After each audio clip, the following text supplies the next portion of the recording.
Sylvester Sly Stallone.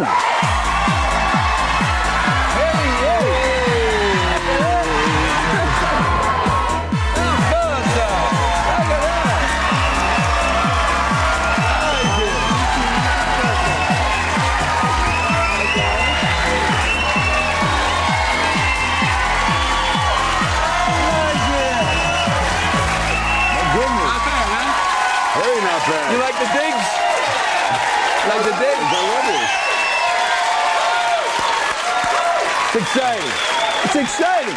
It's very, but you know, I have to set the record straight because when you did come to the gym to box me, he was like 180 pounds and he was ferocious, and I knew I was in trouble because he brought out these boxing gloves and he still had teeth in them from the last guy, and he literally put a beating on me.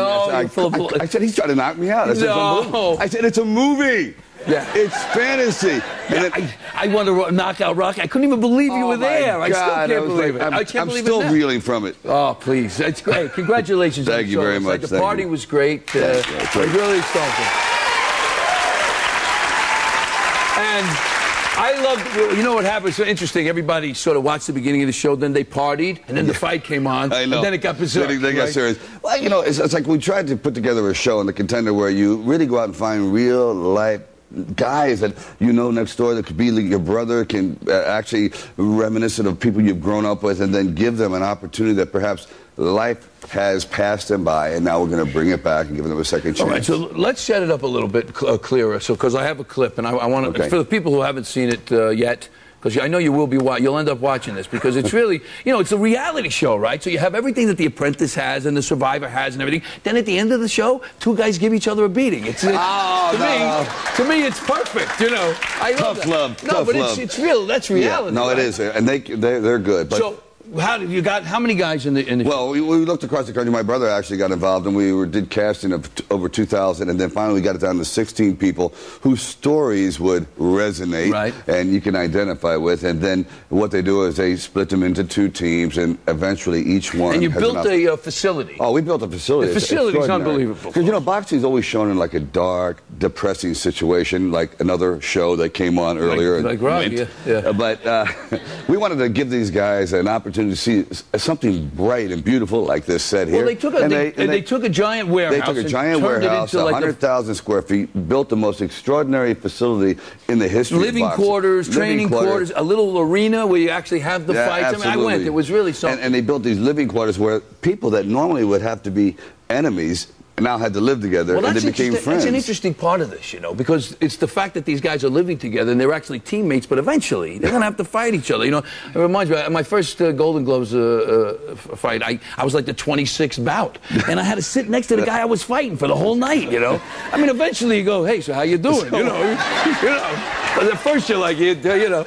But so that must be another element to what makes this so. That's the hard part that these guys didn't plan on. All of a sudden you have two guys that are very religious, let's say, and normally they would be fighting each other. Now they're reading the Bible and they're talking about their wives and their children, and you go, my God, I have to. How do I get angry at him? Yeah, right. But that's the difference. They have to put on the game. Let's take a little bit of a look at the clip. All for the winner by unanimous decision.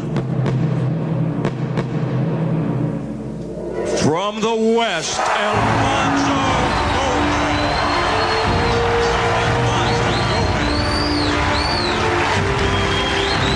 Today was a gamble, taking on Peter Manfredo because he's a tough guy. I was a little nervous, but I know I gave Peter Manfredo the fight of his life. Wow, and that was the underdog. Yeah, but see, I made a mistake in not setting that up because that man who won was a 30-to-1 underdog. This man had been living in his car, hasn't had a break, and the other man he beat was number 3 in the world. Yeah. So the weakest fought the strongest and prevailed. That's what's amazing. Yeah. Who could plan that? Who could plan that? I got one little tiny, you know, I can't resist. Criticism. I got one tiny criticism, and it's only because I worry about the kids. I noticed that they, you know, and we do you're doing the family thing and everything, but does the daughter have to be there to see his father? You know what, I said the same thing, Tony, and they went back and forth, and I do have sort of issues with it, but then I saw toward the end, the fighters really wanted that. And the children, sometimes these are fighters. Sometimes we need to counsel them. I know. It's something. They're fighters. I felt the same way. Then I see the children actually sort of got with the program and didn't respond in a way that I thought would be like life altering or emotional. Can't imagine watching. I mean, both my parents saw me get knocked out. So I mean, please, I get this. So, but I can't imagine what it must be like to watch your parent in there, and your mother screaming. There's for no question. It's heavy. That's the only thing that's. But other than that, so I tell you, I think it was terrific. And tough love from Tony Danza. Whoa, great. Wow, it's great. Really great. So wait a minute. You're like now you're a TV producer. I know you're going to make another movie soon, but I love this. He's so busy. This is incredible. He's become a cottage industry. First of all, he's taking after his wife because his wife actually is a cottage industry. Yeah, really. Jennifer is unbelievable. I know. But look, this is the new Sly magazine. And it's really good. It's about guys that really want to stay in the game of life. We get to a certain point and say, gee, is this all there is? Am I feeling kind of alone in the world? Am I the only one having these thoughts? And you realize we all basically think alike. And it's kind of like sharing the idea of what I've been through, what we're going through, finding different interesting, inspirational moments. Exercise. I get your best at 40, 50, and forever. 25 anti-aging tips. I like that. Stamina, energy, and performance in bed and in life. I mean, this is my kind of magazine.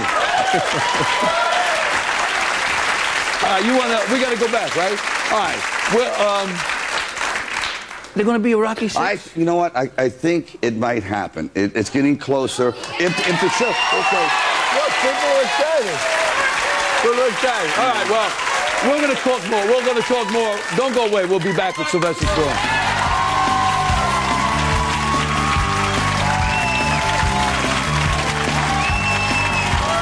Coming up. Back with Sylvester Stallone, and we were just talking about Rocky VI, and this. First of all, you know how I feel about the character. I mean, I'm not kidding you. When I was a kid. I was in my 20s. I was in the gym, and there was this thing that happened to me in that theater that day when everybody was applauding. And I don't know if you remember seeing that movie, how it moved people. I mean, right. And so the character might actually continue, you said. Yeah, because the way the script was devised is that it's very believable, kind of like when Bobby Riggs played against Billie Jean King, a one-off charity event that turns into something... So Rocky comes back for one sort of a charity thing. It's almost like he's being used, but what they don't understand is how the enduring human spirit can, all of a sudden rise out of the ashes and do something pretty extraordinary. So come and tell us. I know you've told it a million times. Let me just show this picture first of all. How about this? That's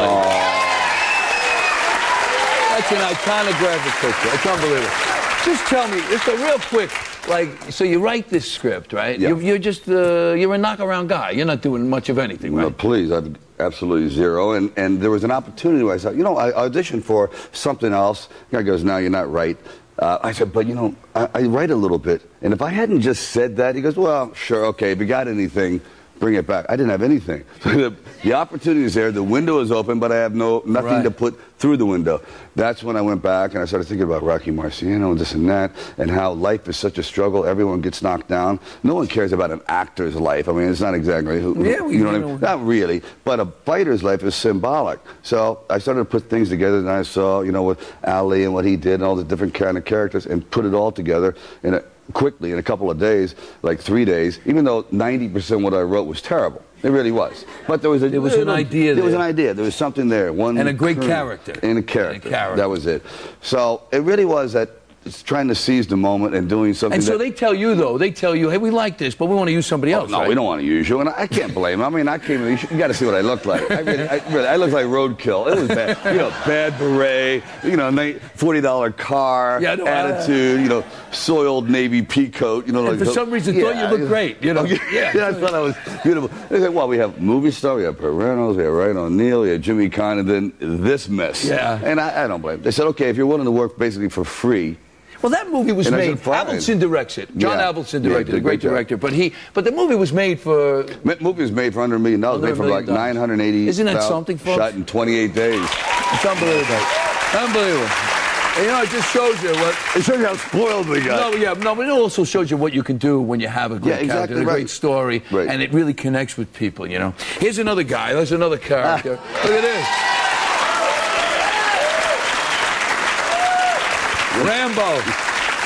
Rambo, you started all this stuff with this guy. That is Commando Nanny right there. Really, yeah. Imagine this guy coming over to babysit. Oh, please. I'm getting ready. Kids would be like, anything you say. When guys start dating my daughters, this is the way I will. Hello? Yeah.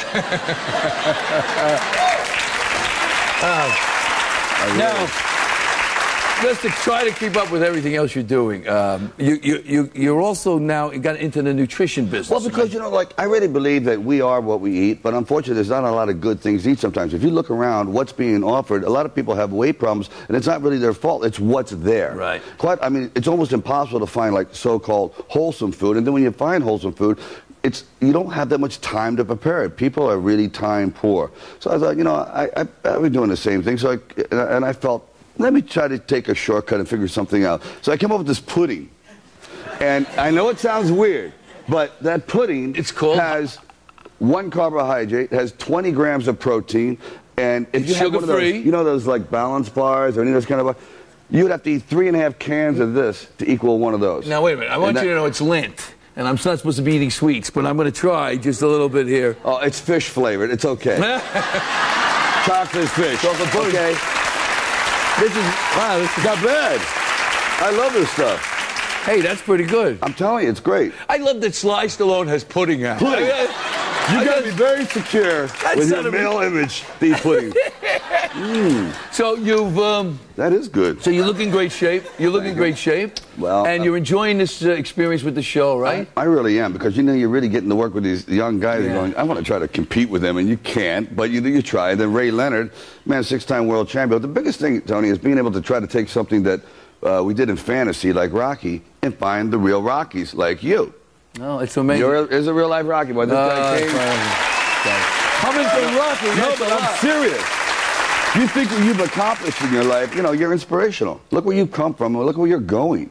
Well, I feel, thank you. Coming from you, that means a lot, because I certainly feel that way about you, Sly. Listen, the next episode of The Contender airs Thursday night on NBC. Sly Magazine is in stores right now. Buy the pudding. Hey, Sly, say hello to the family. I love you, bud. I love you. All right, we'll be right back.